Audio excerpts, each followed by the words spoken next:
लेकिन सड़क किसने बनाई है, एक्सप्रेस किसने बनाया है, मेट्रो किसने बनाई है? जैसे लगता है आपने सैफई की जमीन बेच करके ये सब बनवा दिया है।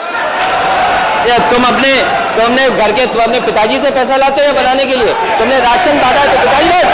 क्या बात है?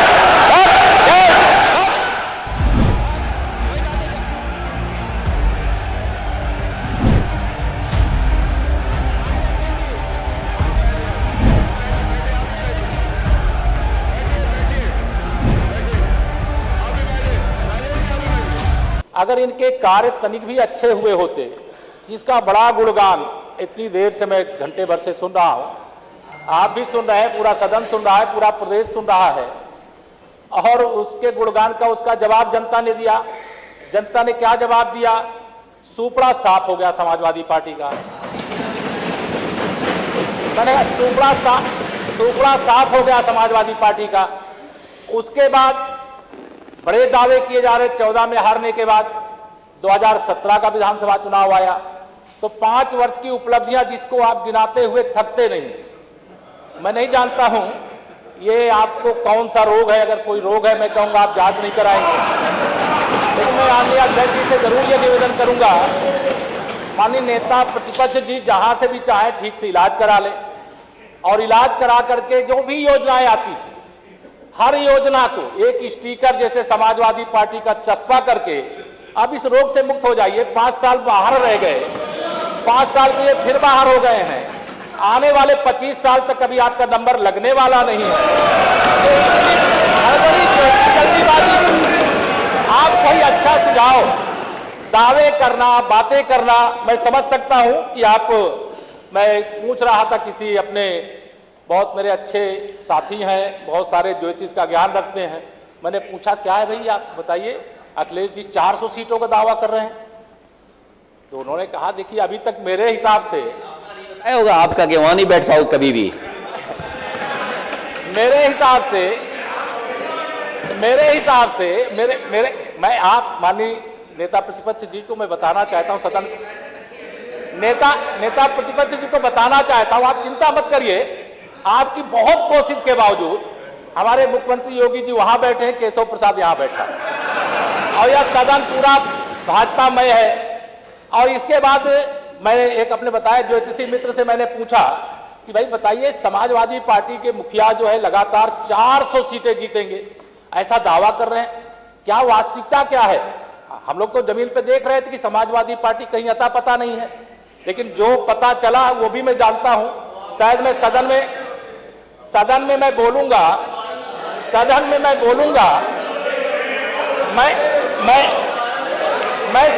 बोलूंगा। अरे इतना मत देखिए शांत सुनिए, अभी हम लोग नेता प्रतिपक्ष को बड़ा ध्यान से सुना, नेता प्रतिपक्ष को आप सब लोग शांत हैं, थोड़ा आप भी सुन लेंगे तो अच्छा रहेगा। चुनाव शांत रहिए। 400 सीटों का दावा कर रहे थे, अब 400 सीटों का दावा करते करते 111 में सिमट गए।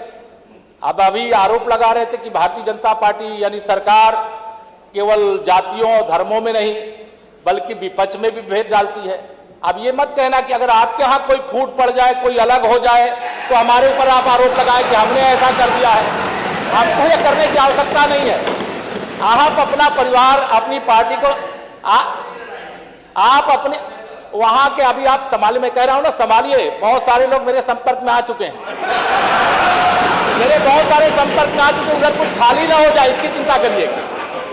इसलिए मैं आपके सामने माननीय अध्यक्ष जी आपके माध्यम से यहां कहना चाहता हूं, इस बार का विधानसभा चुनाव बड़ा रोचक था। मैं वास्तव में आश्चर्य करता था कि अगर एक बार का दावा 2014 का जो आपने किया था, मैं सुनता था उसको, मैं इसी सदन में बैठा था और संयोग से उस समय मुझे उस राजनीति में पहली बार मैं विधानसभा में आया था, और उस समय आया था जब समाजवादी पार्टी की लहर थी, उस सीट से आया था जिसके आपको बड़े गुणगान दिखाई दे रहे हैं। उसकी मैं जानता हूं क्या स्थिति है, लेकिन आप भरोसा रखिए आपको 25 साल तक केशव प्रसाद सत्ता में आने नहीं देगा। आप इसका भरोसा रखिए। आप विपक्ष, आप श्री अखिलेश जी हमारे बड़े अच्छे, आपको मैं पसंद करता हूं, लेकिन अध्यक्ष बोले हम आ पाए ना आ पाए, ये हमारे माननीय सदस्य लोक भवन में कब बैठ पाएंगे? कि लोक भवन में तो कमल खिल चुका है और वो कमल खिला रहेगा। और देखिए माननीय अध्यक्ष जी, साइकिल पंचर हो गई है तो अब पंचर को ठीक कराने की जो आपकी साइकिल है उसको शायद उत्तर प्रदेश जनता ठीक करेगी नहीं। इसलिए मैं लोक भवन में कब बैठूंगा, लोक भवन में हम लोग ये पीडब्ल्यूडी मिनिस्टर रहे, ये भूल गए इनके जिले की मुख्यालय की सड़क किसने बनाई? आपने बनाई? बताइए बताइए। फोर लेन किसने बनाई बताइए माननीय सदस्य? अध्यक्ष जी, मैं आप कृपया करके आपस में डिबेट नहीं करें, आपस में डिबेट नहीं करें। कृपया करके नेता प्रतिपक्ष पूर्व मुख्यमंत्री जी को ये बता दीजिए, ये 5 साल सत्ता में नहीं रहे, आगे 5 साल के लिए फिर विदा हो चुके हैं।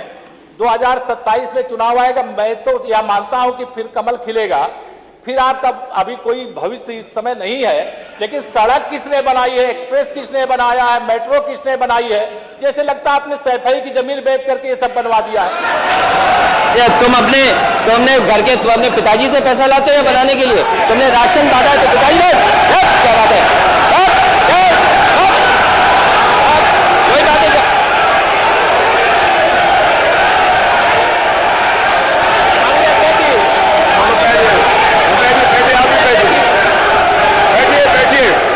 बैठिए, आप भी बैठिए, राजेश जी आप भी बैठिए, सब लोग बैठे, आप भी बैठिए, आप भी बैठिए, सब लोग, नेम जी बैठिए, राजीव बैठो, आप भी बैठिए प्लीज, आप भी बैठे, आप बैठिए, आप बैठिए, जवाब हो गया, उन्होंने दे दिया, आप बैठिए, आप हो गया जवाब, वो नेता है ना माननीय अखिलेश जी ने दे दिया, आप बैठिए, आगे बातचीत चलने दीजिए, बैठिए।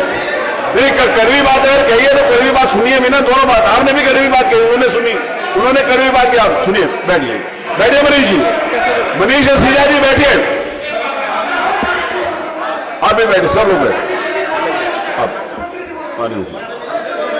अध्यक्ष जी,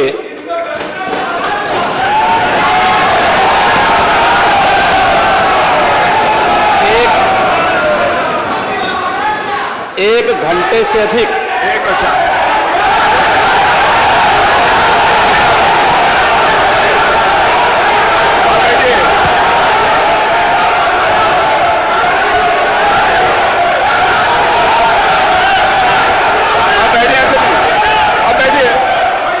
माननीय अध्यक्ष जी, नेता सदन खड़े हैं माननीय, आप अनुमति दे चुके हैं, उसके बाद ये शोर शराबा ठीक नहीं है, ये उचित बात नहीं। अध्यक्ष जी,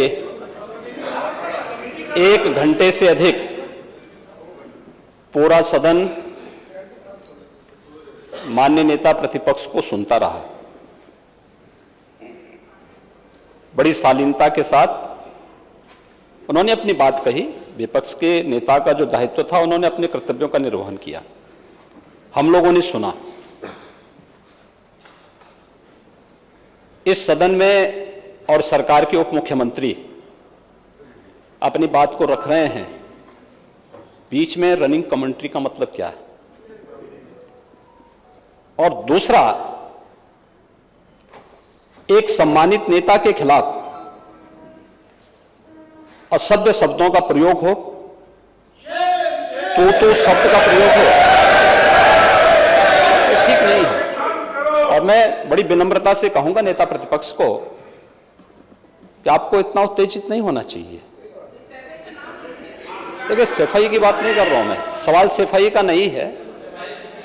देखिए, हम लोग भी जो विकास कार्य करा रहे हैं, या आपकी सरकार के समय जो विकास कार्य हुए होंगे, ये हमारी ड्यूटी थी। सरकार सरकार होती है और हर सरकार को अपनी उपलब्धि को कहने का अधिकार है।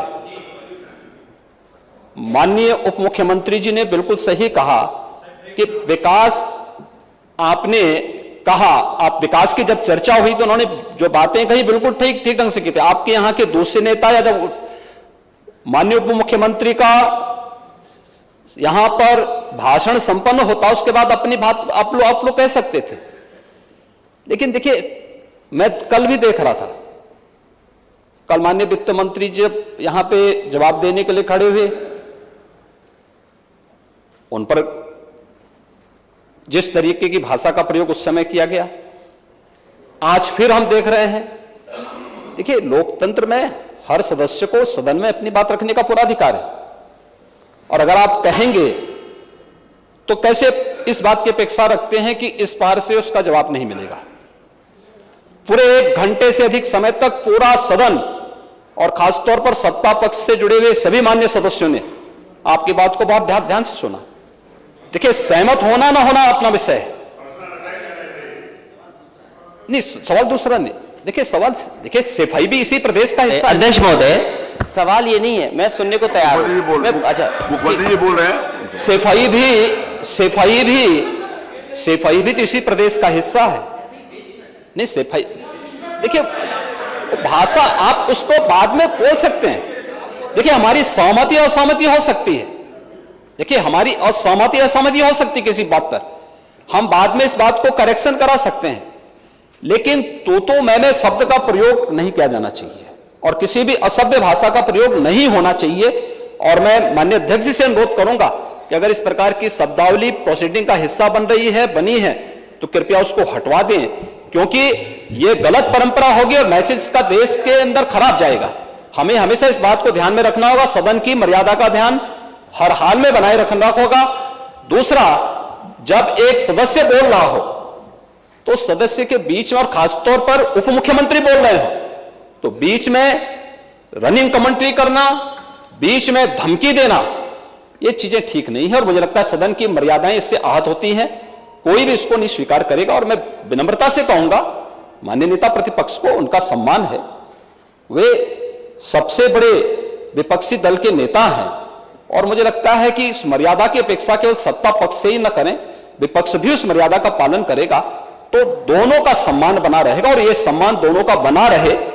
देखिए सहमति और सहमति लोकतंत्र की ताकत है, या आवश्यक नहीं, हम ये नहीं कहते हमारी बात से सहमत हूं, या मैं ये भी नहीं कह सकता कि मैं आपकी बात से सहमत हूं।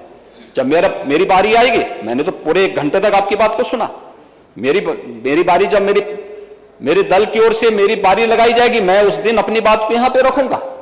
मैंने आपके पूरे भाषण को इसलिए सुना ही नहीं, प्रोसीडिंग मंगाऊंगा, फिर देखूंगा, उसका पूरा जवाब भी दूंगा यहां सदन पे, और मैं उम्मीद करूंगा कि सभी विपक्षी नेतागण उस दिन यहां पर हमारी बात को भी सुनेंगे।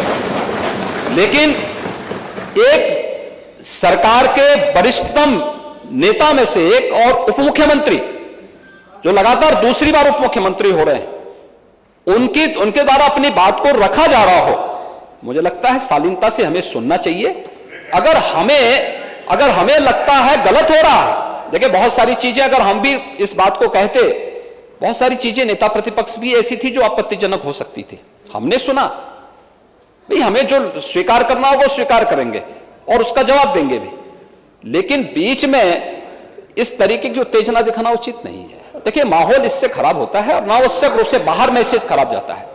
हमारे बारे में टिप्पणियां होती हैं, सदन के बारे में टिप्पणी होती है, हर एक सदस्य की मर्यादा भंग होती है और सदस्य की इसका सम्मान बाहर तार तार होता है, पब्लिक में इसका मैसेज खराब होता है और इस प्रकार की शब्दावली का प्रयोग न हो। और अगर ये तो शब्द का प्रयोग हुआ है तो मैं आपसे अनुरोध करूंगा कि कृपया इसको सदन की प्रोसीडिंग का हिस्सा कतई न बनाने दिया जाए, क्योंकि ये आने वाले समय में नजीर बनेगा। फिर यही होगा जो इससे पहले इस सदन में होता रहा है, उस चीज को हर हाल में रोकना होगा। और मैं आपसे विनम्र अनुरोध करूंगा कि ये रनिंग कमेंट्री, बीच में धमकी देना, ये चीजें बंद होनी चाहिए। अच्छा होगा कि कार्रवाई को दिखवा लूंगा। धन्यवाद। मैं कार्रवाई को अध्यक्ष महोदय, जो बात अगर नेता सदन ने कहा कि कोई अनपार्लियामेंट्री लैंग्वेज या वर्ड्स आए तो उनको निकाल दिया जाए, मैं भी सहमत हूं, लेकिन मेरा अध्यक्ष महोदय वही निवेदन ये भी है कि किसी को पर्सनल नहीं कहा जाना चाहिए।